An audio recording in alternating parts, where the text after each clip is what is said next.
Greetings. Welcome to Consider the Alternative, a Course in Miracles channel. Today we'll be on Lesson 24, I Do Not Perceive My Own Best Interests. And beginning Chapter 4, The Illusions of the Ego. Introduction. The Bible says that you should go with a brother twice as far as he asks. It certainly does not suggest that you set him back on his journey. Devotion to a brother cannot set you back either. It can lead only to mutual progress. The result of genuine devotion is inspiration, a word which properly understood is the opposite of fatigue. To be fatigued is to be dispirited, but to be inspired is to be in the spirit. To be egocentric is to be dispirited, but to be self-centered in the right sense is to be inspired or in spirit. The truly inspired are enlightened and cannot abide in darkness. You can speak from the spirit or from the ego as you choose. If you speak from spirit, you have chosen to be still and know that I am God. These words are inspired because they reflect knowledge. If you speak from the ego, you are disclaiming knowledge instead of affirming it, and thus dispiriting yourself. Do not embark on useless journeys, because they are indeed in vain. The ego may desire them, but spirit cannot embark on them because it is forever unwilling to depart from its foundation. The journey to the cross should be the last useless journey. Do not dwell upon it, but dismiss it as accomplished. If you can accept it as your own last useless journey, you are also free to join my resurrection. Until you do so, your life is indeed wasted. It merely reenacts the separation, the loss of power, the futile attempts of the ego at reparation, and finally the crucifixion of the body, or death. Such repetitions are endless until they are voluntarily given up. Do not make the pathetic error of clinging to the old rugged cross. The only message of the crucifixion is that you can overcome the cross. Until you are free to crucify, until then you are free to crucify yourself as often as you choose. This is not the gospel I intended to offer you.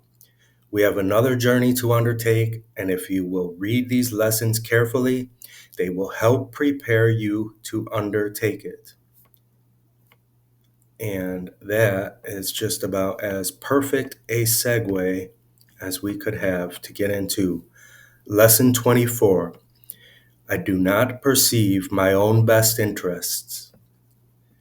In no situation that arises do you realize the outcome that would make you happy. Therefore, you have no guide to appropriate action and no way of judging the result. What you do is determined by your perception of the situation, and that perception is wrong. It is inevitable, then, that you will not serve your own best interests. Yet, they are your only goal in any situation which is correctly perceived. Otherwise, you will not recognize what they are. If you realize that you do not perceive your own best interests, you could be taught what they are. But in the presence of your conviction that you do know what they are, you cannot learn.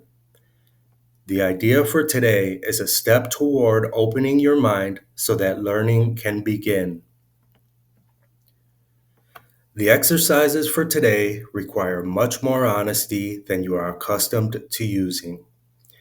A few subjects, honestly and carefully considered in each of the 5 practice periods which should be undertaken today, will be more helpful than a more cursory examination of a large number.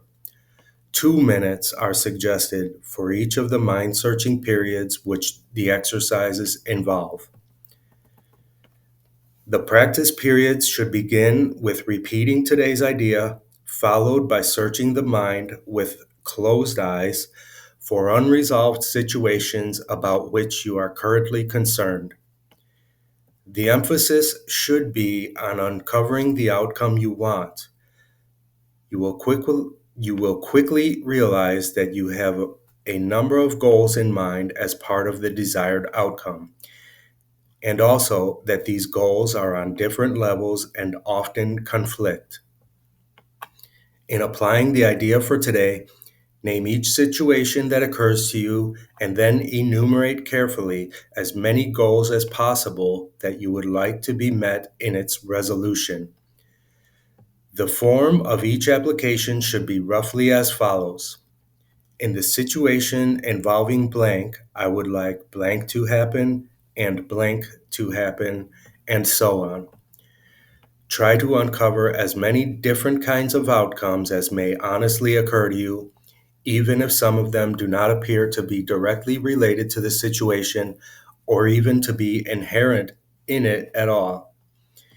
If these exercises are done properly, you will quickly recognize that you are making a large number of demands of the situation which have nothing to do with it. You will also recognize that many of your goals are contradictory, that you have no unified outcome in mind, and that you must experience disappointment in connection with some of your goals, however the situation turns out. After covering the list of as many hoped for goals as possible for each unresolved situation that crosses your mind, say to yourself, I do not perceive my own best interests in this situation, and go on to the next one.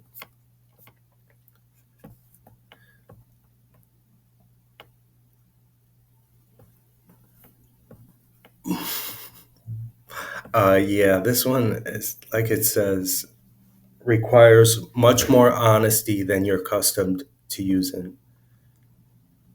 2 minutes suggested, mind searching, or repeat today's idea, search the mind with closed eyes for unresolved situations, and say all the goals you would like to happen involved in this situation. Just do the best you can. I know it may be a little bit difficult to understand, but you really what will be helpful if you just kind of clear your mind and allow the thoughts about it to occur to you. I don't know. It does say search the mind, so just do it honestly, um, with integrity. Don't BS yourself. We have to go into this to realize what it says, that we don't perceive our own best interests. Go into it. Don't be lukewarm about this.